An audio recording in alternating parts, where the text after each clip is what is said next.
Yeah, man. All right. Getting back on it. Getting back in the old football field. Yeah. I'm doing a lot of NFL ones recently, I feel like. Well, this guy was interesting, man. I like this one, you know? This is a interesting career. Yeah, and we're back at the Sports Experience Podcast. I'm one of your hosts, Chris Quinn, with my co-host, Dom DiTolla. And you know what? We're just a couple of comics talking sports, loving sports, and we're here back again with some NFL action. NFL action, yeah. Probably talking about the greatest backup quarterback who's ever played in the NFL. Well, the most accomplished. I was going to say, he just had so many instances in which the starting quarterback went out. He came in and just pretty much like led the team. Yeah, like you were always thinking like, oh, well, what's this guy? Oh, well, I guess he's doing okay. And kind of had a career where it took a little bit to get off.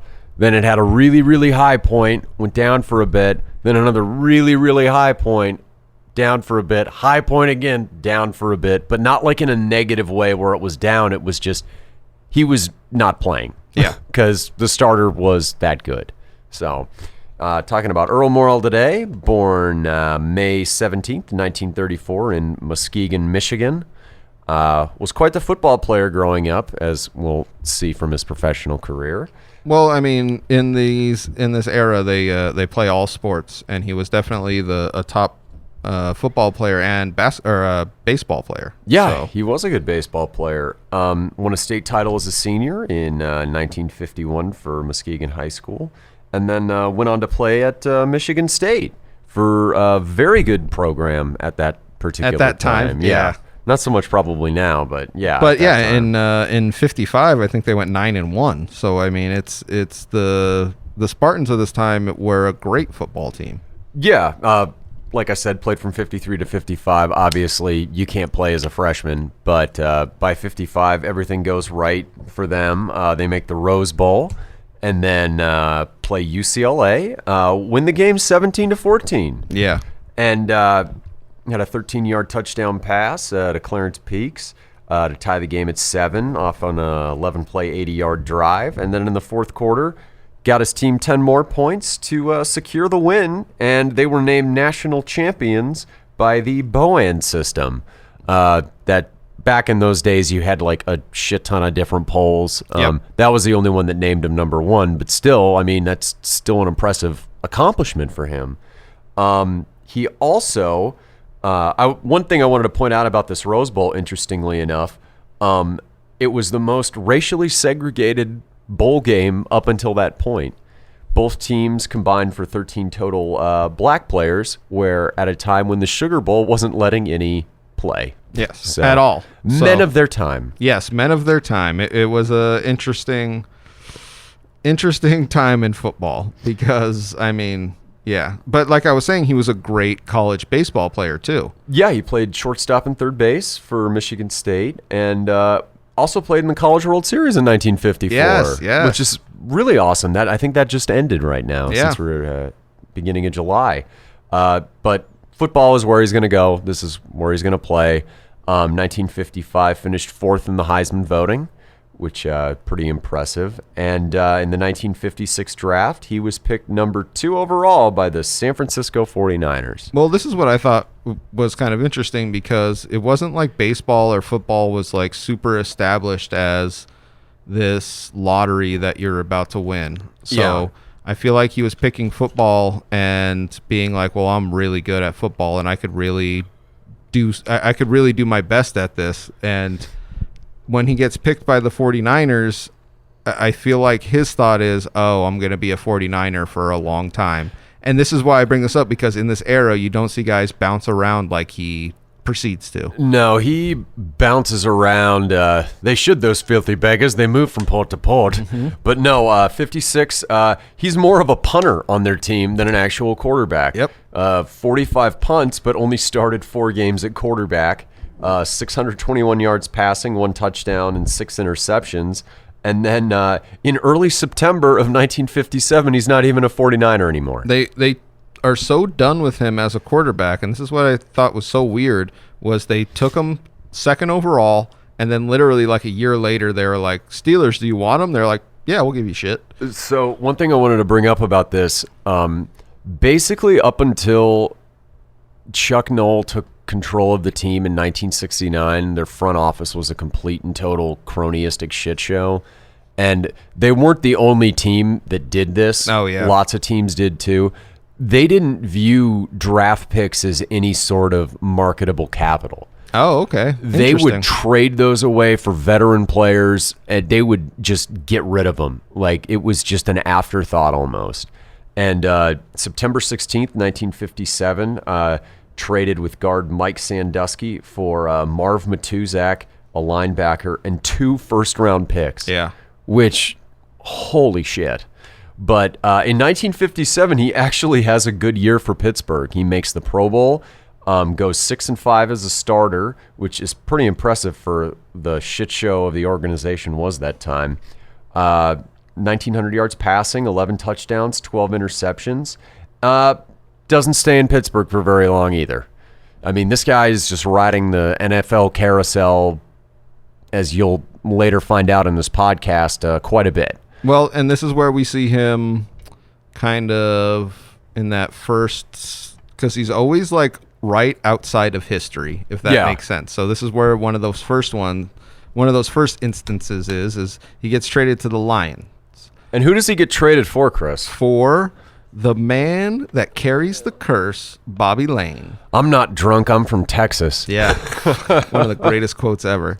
But, 1958, he's traded for Bobby Lane. A number of draft picks as well because, the Lions wanted to get rid of him. His former coach is in Pittsburgh at this time.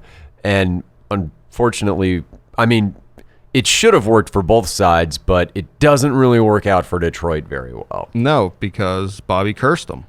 Yeah, and he was their on and off starter. He never necessarily got a chance with Detroit over the next 6 seasons. No, well, I think this is his longest stint with organization is 6 seasons. And the thing that I read was they never put the trust in him to be their number one. Which you have to pick a guy. And they just never one. did. Yeah. They never did, and they're still kind of picking today if you look at that roster. But his best season was 1963 with them. Yes. He played from 59 to 64 of the 6 seasons. Went 4-5-1, 2,621 passing yards, 24 touchdowns, and only 14 interceptions. And then in 64, it looked like everything was turning around for him. The team started 3-0. He had almost 600 passing yards in those games, 4 touchdowns, 3 picks. And then on October 18th in a game against the Bears, he had a season-ending shoulder surgery. And it completely wiped out the rest of the season for him. Yep. And Detroit, for whatever reason, said, no, we won't wait to see if he gets better. Granted, surgery at that time was probably much more barbaric than it is now. I was going to say the thought of rehabilitation for guys isn't as...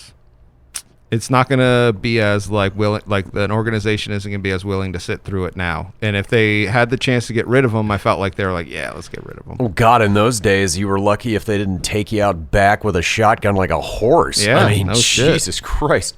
But in 1965, he is traded to the New York Giants in a 3-team deal with the Browns. And in 1965, he does a pretty decent job for New York. I was going to say, he has another really good season, which probably makes the Lions feel like shit. We just gave up this quarterback that we had been investing time in. And it wasn't like they gave him up for a shit ton of people. No. It was one player from each team being moved around in a 3-team deal. And in 65, 7-7 record. So they finished 500 because they played 14 games that year. 2,446 passing yards, 22 touchdowns, 12 interceptions. And yet, much like the Lions, the Giants can't decide what to do with him. Because in 66 and 67, he's basically on the scrap heap, just picking up garbage time. Well, it's this guy, no team ever backs him. Especially in his younger playing days. Yes. That's kind of the unfortunate part when you look at his career is What would have happened if he just went somewhere where they believed in him? Exactly. I mean, where they were like, you're the number one, you're taking the majority of the snaps, and we're going to... And it should have happened in Detroit, to be honest. It should have, yeah. But it should have happened in New York, too. Yeah. No, he had a season that they should have backed him and been like, oh, okay, this is our guy going forward. We can actually win some games. We're not going to be awful. And they just rotated. They just rotated him out and started just playing him intermittently. Could you imagine if they did this shit in the NFL now? Oh, I know. Like, it's crazy. Just, I mean, the bad teams or injured teams obviously do, but I mean, like, as your main thing is like, you know what? Let's play all three quarterbacks and see what happens. It never works. And divide up time and then not pick a number one. When they're like, who's your number one? It's just like, I don't know, this week we'll see. It's just like, no, that's the worst thing to do. That's like the attitude of people that think polyamory works. Oh God, we're gonna get into this. But that's the thing is, I just feel like even in the locker room, it just like it creates, divides everything. Yes, it exactly. Divides everybody because some guys are like, sense. I like this quarterback. Other guys are like, I like this one. And it's just like, no, everybody just needs to know who's captaining the ship. Yeah, it's just like pick one guy. It's what was it? And then what's the deal with Oprah? She's fat, she's thin. She's fat, she's thin. Pick a body and stick with it. But 66 and 67, he's 1-5-1 as their starter. Only almost 1,300 passing yards, 10 touchdowns, 13 interceptions. And then in 1968, probably one of the best things during his career happens to him, where on August 25th, basically during the preseason, he is traded to the Baltimore Colts and is traded as a backup because Baltimore has Johnny Unitas and arguably one of the greatest quarterbacks still to play the game. For Earl, though, not only is he going into a great situation, the team is around him is stacked. I mean, Baltimore of the late 60s was a complete and total, and early 70s was a complete and total powerhouse. Yeah, they were a championship team. Yeah, and in 1968, Johnny Unitas has an elbow injury, and guess who's forced to play the entire season? And this is what I was talking about was he's always like the backup or like I guess he's our number one for right now. And every time he gets the opportunity, he pretty much succeeds or shows that he can succeed.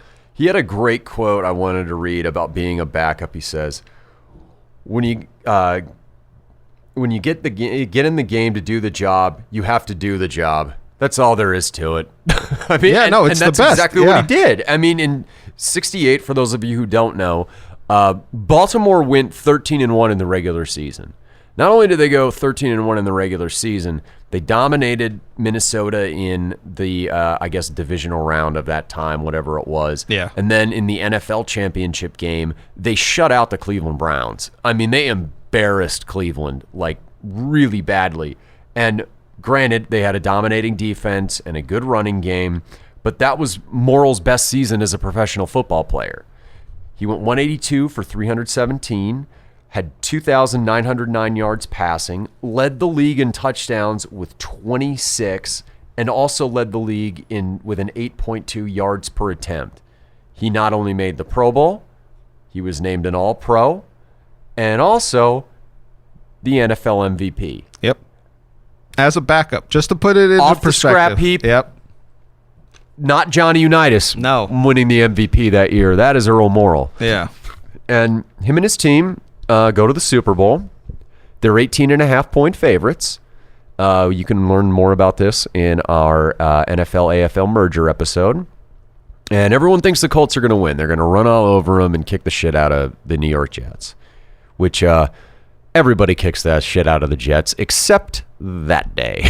And this is Super Bowl III, I believe, right? Super Bowl III, yes. And Earl doesn't have a very good day. No. He has a lot of missed opportunities, turnovers on tipped passes. He missed a wide open Jimmy Orr in the end zone off a little flea flicker type pass there in the first half. Well, he had a mix of being super unlucky and being off. And they probably did not take the Jets seriously exactly at all. And to their credit, New York played ball control offense, kept it away, and took advantage of every mistake. And he only finished the game 6 for 17 with 3 interceptions and in the second half was replaced too little too late by an injured Johnny Unitas. Yep. And after that game, Unitas is healthy, heading into 69, back to the bench, unfortunately for him. And he benches for a couple more years, which is kind of ridiculous. To put this into perspective, is he literally goes from the trash heap, maybe he'll get like 10 snaps, to NFL MVP to back up again. Which I understand. It's Johnny fucking Unitas. I was just going to say, but for the Colts, they should have been like, all right, well, let's trade this guy for 8 picks down the line or whatnot. I mean, you know what I mean. But like, it's definitely trade fodder that wasn't necessarily used right off the bat. Yeah, but I think 2 things kind of factored into play. Number 1, entering 69, he's 35 years old. That's true. And number 2, Don Shula loved him because Don Shula was the coach of the Colts at this time. And he knows, and as I'll bring up from 69 to 71, and a very important game that was played during that era, he knew he could always count on him. He knew he could always be like, well, shit, this sucks, but at least we have Earl Morrall. Yeah. And what I wanted to bring up was from 69 to 71, he has 2,757 passing yards, 21 touchdowns, 23 interceptions, which is like an average quarterback at that time. What I wanted to bring up, though, his record when starting during those 3 seasons was 9-2-1. Oh, yeah. So you could always count on him. And then in 1970, while he doesn't play very often, the Colts go to the Super Bowl again. They're in Super Bowl V against the Cowboys. And guess who gets hurt in that game? Johnny Unitas. Guess who has to hold down the fort in Super Bowl V and lead his team to a last-second field goal to win 16-13? Earl Morrall. Comes in the game, wins his first Super Bowl. And basically because Don Shula trusted him. Yeah, no, it's probably something, if you're a coach, has to be so just it comforting to have your number one position and then have the backup being like, yeah, he could start any other, organization, really. And I should note, at this time, Don Shula's not even the coach of the Baltimore Colts. He moved their on. Their former quarterbacks coach, Don McCafferty. But in 1972, I was just gonna say, Don Shula's coaching the Miami Dolphins. Because they meet up again. And again, like Unitas, although he's not as good, but he's still in the Hall of Fame, the Dolphins have Bob Greasy at quarterback. But you know what? It's 1972. Let's bring in 38-year-old Earl Morrall to hold down the fort for us. And you know what? He does. He does. So I think he plays 11 out of their 17 games in this perfect season that we're about to talk about. So it's kind of ridiculous because and this is what I feel like this season emphasizes what his career is. Yeah. So he has this perfect season, but he's also the backup quarterback for the perfect season. It's just like, God damn it, man. And yet he played in more games than Bob Greasy did. I know. October 15th, 1972, they're playing the San Diego Chargers at the Orange Bowl. Bob Greasy breaks his leg. So they insert Earl Morrall, and they win the game, and they start 5-0. It doesn't stop. He wins the next 9 straight games for a 14-0 perfect regular season. Divisional round game against the Cleveland Browns at the Orange Bowl. Earl Morrall wins his 10th start in a row.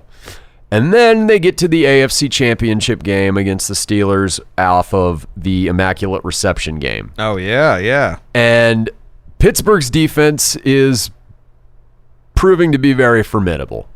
And so formidable, in fact, that they are winning this game for a very extended period of time.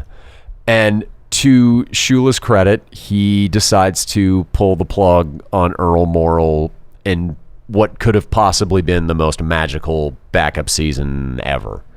And they go with Greasy. Greasy leads them back to win the game, and then they're in Super Bowl VII, and they win that game too and finish a 17-0 perfect regular season with a 14-7 win over the Washington you-know-whats. But, had a really decent season.